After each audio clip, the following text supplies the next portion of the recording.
When Bruce Catton uncovered a letter sealed for 95 years in the basement of a crumbling Virginia mansion, he never imagined those 4 handwritten pages by Ulysses S. Grant would reveal the most closely guarded secret in American military history. For 35 years, Catton had studied every document, every telegram, every military order from Grant. But it was only when he read the first line of that letter, "My dear Lincoln, the time has come to reveal the truth about my final plan," that his life as a historian was turned upside down. Catton never suspected that letter, dated April 3, 1865, just 6 days before Lee's surrender, contained something that would completely change everything the world thought about the end of the Civil War. What Grant revealed in those pages wasn't just a military strategy. It was the confession of an operation so audacious that not even Lincoln knew all the details. Bruce Catton was never just a researcher. He was a hunter of lost truths. And in September 1958, at 58 years old, he was still pursuing the same question that had obsessed him for decades. How did Grant manage to end the war so decisively when everyone expected it to drag on for years more? Catton realized there was something that didn't fit the official narrative. During his research, he discovered vague references to a final communication between Grant and Lincoln, but no historian had found evidence of this correspondence. That's when he understood something revolutionary. Sometimes the most important secrets aren't in official archives. They're hidden where no one thinks to look. The lead came through an 89-year-old war widow, who casually mentioned that her late husband had served as Grant's special messenger. "He always said there were important letters hidden in the old family mansion," she whispered to Catton. "Letters that could change history." It was almost midnight when Catton found the secret compartment behind the fireplace. His hands were dirty with dust and soot, but his eyes gleamed with the excitement of someone about to make the discovery of a lifetime. During his research, he realized he had found something that would change everything. "This letter contains my final strategy, known only to myself and God," Grant had written. Catton read that line and felt his world turn upside down. He knew he had discovered not just a letter, but the most explosive confession of the American Civil War. That night, Catton couldn't sleep for a minute. He knew he held something no historian had ever seen. His entire career, he had tried to understand Grant's strategic mind. Now, for the first time, he could read the general's innermost thoughts, written in his own hand. Catton never forgot the moment he read the most shocking paragraph of the letter. That's when he had the epiphany. Grant hadn't just won the Civil War. He had executed a strategy so complex and revolutionary that no general in history had attempted anything similar. To understand what Catton discovered in that letter, we need to go back to the first days of April 1865. While the whole world believed Grant was simply pursuing Lee for a traditional surrender, the general was executing something far more sophisticated, a three-dimensional strategy that would simultaneously attack the body, mind, and soul of Confederate resistance. In the letter, Grant revealed to Lincoln that his final strategy had 3 secret components. First, encircle Lee not just physically, but psychologically, creating the feeling that resistance was futile. Second, coordinate his victory with Sherman so that the surrender would happen at the moment of maximum psychological impact. And third, the most shocking of all, Catton discovered that Grant had secretly planned to allow Lee to retain his dignity in surrender, not out of compassion, but as part of a brilliant strategy to accelerate the war's end. "If we humiliate Lee," Grant wrote, "we will create a martyr. If we honor him, we will create an example that other Confederate generals will follow." "My final strategy is not to destroy Robert E. Lee," Grant confessed in the letter.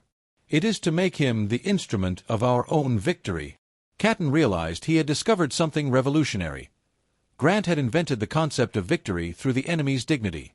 During his research, Catton understood that this strategy wasn't just military. It was deeply psychological.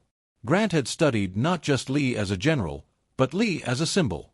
He knew that if he could get Lee to surrender with honor, the entire Confederacy would voluntarily follow suit. The letter revealed something even more extraordinary. Grant had concealed parts of his strategy even from Lincoln. "Mr. President," he wrote, "there are aspects of this plan that I can only reveal now when victory is assured." Catton discovered that Grant had assumed a historical responsibility that went far beyond his official orders. Catton never imagined a military strategy could be so psychologically sophisticated. Every one of Grant's moves in the war's final days had been calculated not just to win, but to win in a way that would heal the nation rather than further divide it. "When Lee surrenders his sword," Grant predicted in the letter, He will not just be ending this war, he will be beginning our peace.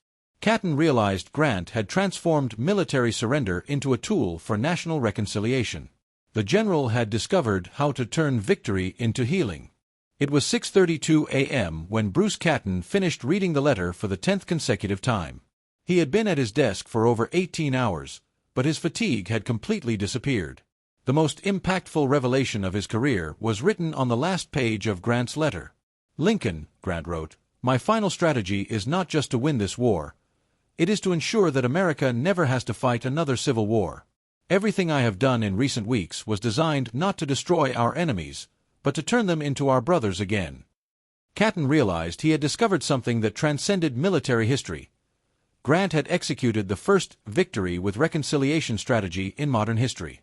He hadn't just defeated the Confederacy, he had created the conditions for it to voluntarily rejoin the Union again.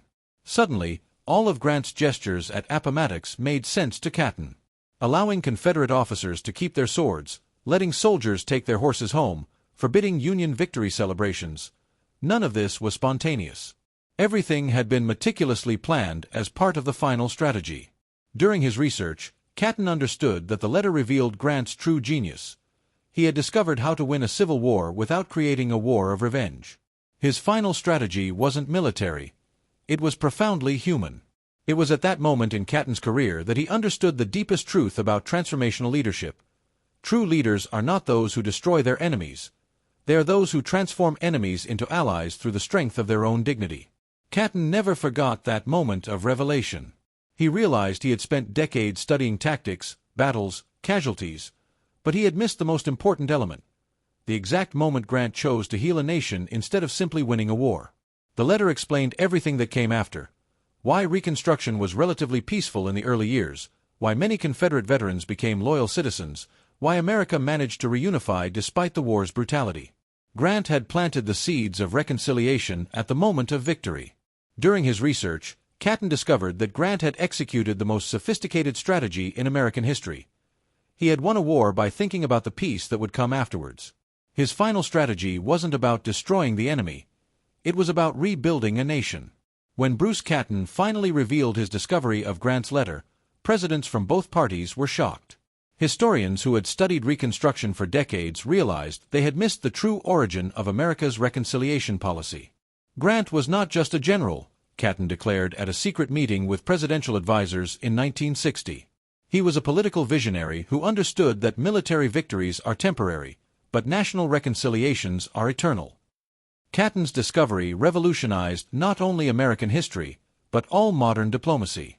World leaders began studying the Grant strategy as the perfect example of how to end conflicts by creating lasting peace instead of just imposing victory. Today, in diplomatic schools around the world, Grant's letter discovered by Catton is studied as the first documented example of transformational victory, the concept that conflicts should be resolved with the reconciliation that must follow in mind. Catton visited Appomattox dozens of times after discovering the letter. He used to stand at the exact site of the surrender, trying to imagine Grant executing each gesture, knowing he was creating a model for all future reconciliations of humanity.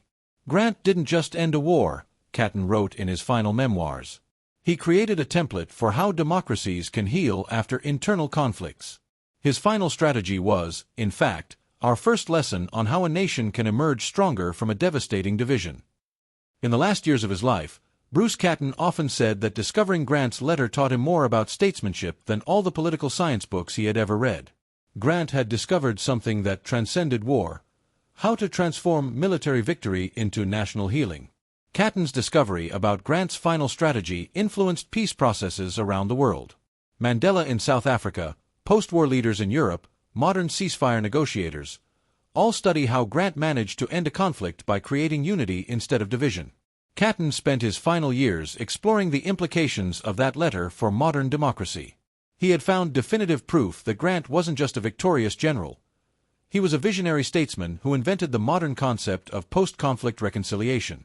That letter Catton discovered in an abandoned mansion is now preserved at the Library of Congress as one of the most important documents of American democracy. But its true importance isn't in the paper. It's in the lesson Bruce Catton extracted from it: that truly great victories don't happen when you defeat your enemies. They happen when you transform them into your compatriots. Grant ended a war by creating a lasting peace. Catton revealed a strategy that changed our understanding of national leadership. And us. We have the opportunity to apply this transformative wisdom to our own conflicts. Because we all face moments where we can choose between simply winning or truly healing. The question is, when your victory comes, will you just defeat your opponents, or will you transform them into your allies forever?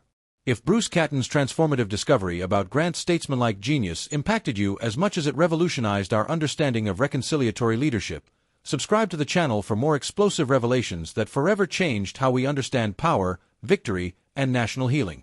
And tell us in the comments, what was the most elegant final strategy you've ever witnessed or executed?